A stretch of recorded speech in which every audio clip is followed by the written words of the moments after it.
Hines Ward and James Harrison are not going to make the 2025 Hall of Fame class.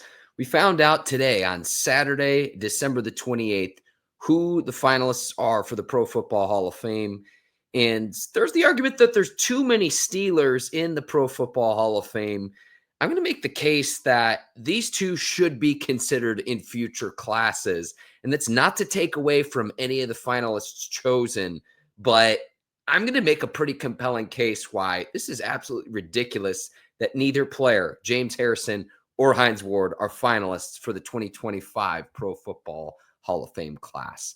Before we get to that, today's episode of the Bleav in Steelers show is brought to you by BetOnline.ag. They'll take care of your NFL gambling needs this season. We're into the final week of the regular season. We're wrapping up NFL Week 17, and if you want to get in on the football action, betonline.ag is the place to do it. Head over to betonline.ag today. BetOnline, the game starts here. Welcome into the Bleav in Steelers show. My name is Mark Bergin. Let's go through the 2025 Pro Football Hall of Fame class. So you've got Eric Allen, Jared Allen, Willie Anderson, Jahari Evans, Antonio Gates, Torrey Holt, Luke Kuechly, Eli Manning, Steve Smith Sr., Terrell Suggs, Fred Taylor, Adam Vinatieri, Reggie Wayne, Rod Woodson, and Marshall Yanda are your 15 Pro Football Hall of Fame finalists. So that's who's made it among the 15 finalists, and I'm going to make the case one by one for both Hines Ward and James Harrison. And let's start with Hines Ward. He is the Pittsburgh Steelers' all-time leading receptions leader. He has 1,000 catches in his career. 85 touchdowns is also a Steelers franchise record. He was the Super Bowl MVP of Super Bowl 40, caught the reverse touchdown pass from Antoine Randall, the score that put the game away and won the Pittsburgh Steelers their 5th Super Bowl title. And despite all of the production as a receiver, you cannot discount the fact that Hines Ward is considered like the best blocking receiver ever. Ever. And you had to change the rules of the sport. They don't allow crackback blocks anymore. And you want to know why? Go back and look at the blocking that Hines Ward did in the want to, despite the fact that he wasn't that big of a player. And he'd get up with a big grin on his face after a big hit. And when I talked to guys like Ike Taylor and said, yeah, we had to make peace treaties with him in practice, that lets me know how he was feared by opposing defenses. Go talk to any of the Baltimore Ravens who played against him. Go talk to Keith Rivers, who Hines Ward broke Keith Rivers' jaw on a crackback block, on a block that would no longer be allowed within the current rules of the game. It's a more pass-happy league now. Perhaps Hines Ward's numbers would be better today than they were when he played.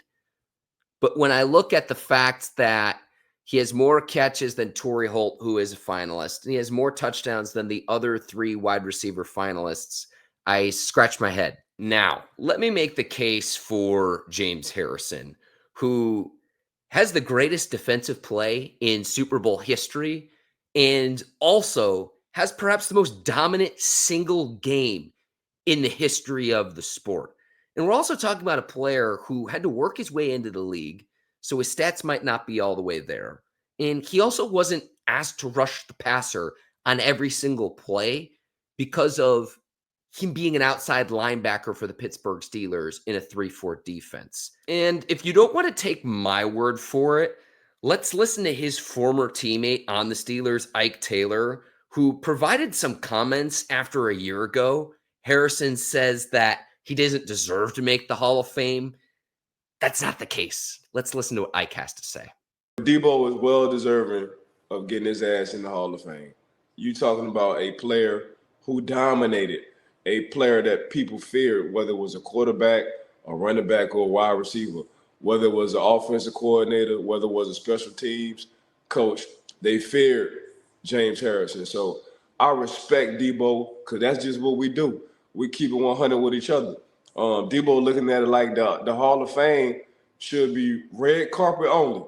And we had these conversations on the Hall of Fame kind of getting watered down. Like some of the people we didn't fear when we played, and so some of the people who's getting in, like, how did he get in? and that's how we look at it from a player standpoint. But I respect Debo's opinion, but F what Debo talking about. Debo is deserving on getting into the Hall of Fame. Probably one of the most historical 99-yard interceptions for us to win the Super Bowl in Tampa. Him jumping over LaDainian Tomlinson in San Diego when it was the San Diego Chargers. That was iconic. Every time we played the Ravens, whether he was getting 2 sacks or an interception, that's really when he woke up. And we ain't even gonna talk about special teams, him going down on kickoff and just putting a lot of people to sleep. You ask them where they at, they say Alaska. Nah, you in Pittsburgh. Take them out the game. So that's exactly what the rules have got changed because of Troy Polamalu, James Ferrier, Ryan Clark, myself on the back end, and James Harrison. When you sitting in that huddle and we arguing with each other who the best player on the opposing team is, and we saying, man, hey Debo, if this guy run across a route, put his ass to sleep, and he over there hearing our conversation, man, they looking back like, man, how the heck these guys talking like that about me? But that's just Debo. Like, I can't script, and I wish we did.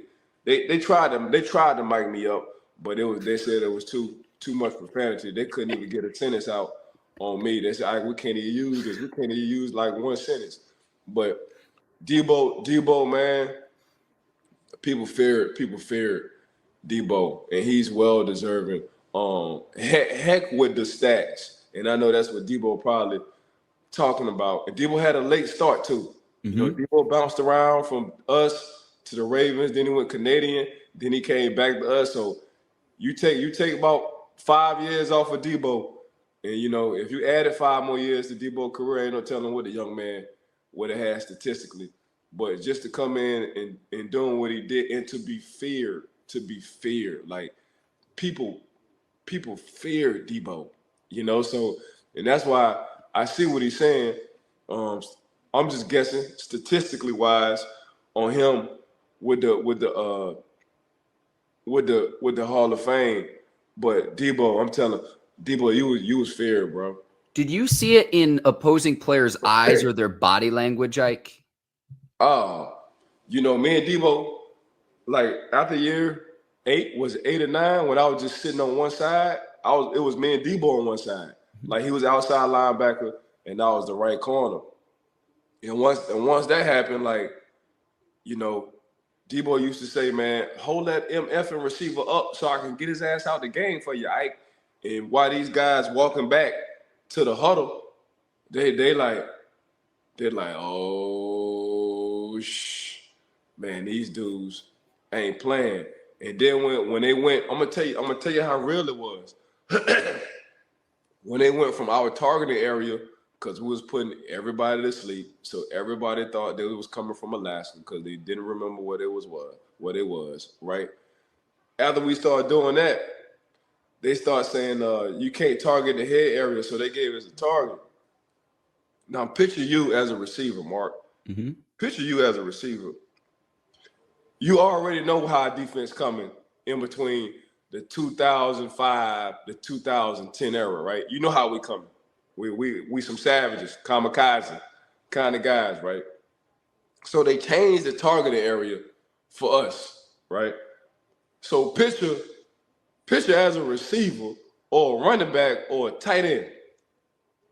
All you hear is Ike and Debo and a few guys like, hey man, since they changed the target area, from this point on, we blowing everybody ACLs out. Get his ACL and blow that thing out in the water. Now, how the heck you gonna feel about playing us if you're a receiver, tight end, or running back? You can have the ball, Ike. And that's what we was doing. We were striking fear. Yeah. But it was led by James Harrison. So that was the legendary Ike Taylor advocating for his guy, James Harrison, to make the Pro Football Hall of Fame. And Ike has a lot of great insight there of what it was like being James Harrison's teammate. And if you don't take Ike's word for it, I've got some more advocacy for James Harrison here. And all I need to show you is there was a Monday night game in 2007 against the Baltimore Ravens. It was a 38-7 win on Monday Night Football. And look at this stat line. Our guy Alex Kozora over at Steelers Depot put this together. 10 tackles for James Harrison, 6 quarterback hits, 3.5 sacks, 3 forced fumbles, an interception, a pass deflection, and a fumble recovery, all in one game. Show me a more dominant defensive performance in one game by one player, and I'll wait. And again, this is coming from a player who didn't play his whole career in the NFL and had to fight to get into the league. This is coming from a player who is not pass rushing on every single down.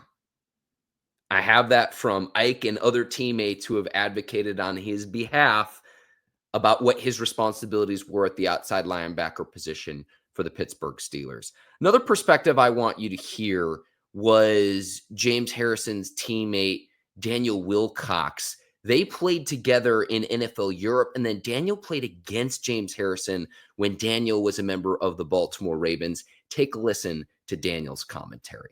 James ended up getting hurt, so he didn't finish the season with us, but he ended up coming back to the Ravens, and then he got released and ended up going to Pittsburgh. Mm-hmm. But James was hands down one of the most unicorn type players I had ever seen. And he wasn't James Harrison then. He was just James. And we had already gave him the nickname Debo. We gave him the nickname Debo in Germany. That's when I think he started to get that nickname, because you come down there and act like he was Debo, and he did it so well, you know. And but he was a phenomenal player. I knew he was going to be good. We would have been much better with him on the team and on the squad. And he just kept getting better every freaking year. He got stronger and stronger and stronger every year, to the point where nobody could touch him. He was so strong that a 300-pound guy, he treated him like he was 150 pounds. Like, James was just a freak of nature as far as strength. And a lot of times you see guys that bench press 400, 500, 600 pounds, and it doesn't translate or correlate to the field at all. They're soft as pudding on the field. But James had an innate ability to use his leverage and to be explosive in a very short space to allow himself to become the person that he is, the Pro Bowler, who hopefully one day, I hope he's a Hall of Famer, you know, but I hope he gets, and I hope it's a first ballot type thing for him, because he deserves it, man. He was one of the hardest guys that I honestly had to face my entire career. And I came in at the end of Michael Strahan's career, and then I played all the way, you know, through the James Harrison era, and a bunch. I seen a bunch of guys, man. I mean, I played with Derek Brooks and Simeon Rice and Warren Sapp down in Tampa, and in New York I had the Mo Lewis area, Sam Cowart, the Marvin Jones era, all that stuff up there, and the John Abraham, Sean Big Cat Ellis, Jason Ferguson Ellis in New York, and then go down to Baltimore and come in with the Kelly Greggs and end out with the Haloti Ngata's, you know. So I mean, it was crazy. That was Daniel Wilcox, who played for the Baltimore Ravens and the Tampa Bay Buccaneers and the New York Jets. Daniel is also the host of the Bleav in Ravens show. And so, again, he played with James Harrison in Europe as a teammate and then played against him during his time in the NFL. And I think it speaks volumes about James Harrison, who was the NFL Defensive Player of the Year in 2008, a 5-time Pro Bowler, 2-time first-team All-Pro, 2-time second-team All-Pro. And you think of the pick six in Super Bowl 43 against the Arizona Cardinals, one of the most iconic plays in Super Bowl history. It was James Harrison's pick six, which helped the Pittsburgh Steelers win their 6th Super Bowl title. I've got one more thing about both Hines Ward and James Harrison in advocating for them to get into the Pro Football Hall of Fame, and that is this. The Pittsburgh Steelers have 32 Hall of Famers, and there are only 2 other franchises that have more. The Chicago Bears have 39, and the Green Bay Packers have 34. And so there's the argument that there's already too many Steelers in the Hall of Fame. Well, when you've won 6 Super Bowl titles and there aren't many other organizations that can stack up to that, it's kind of held against you sometimes. And in this case, James Harrison, Hines Ward, I've always advocated for LC Greenwood as well to get into the Pro Football Hall of Fame, but there can only be so many Steelers.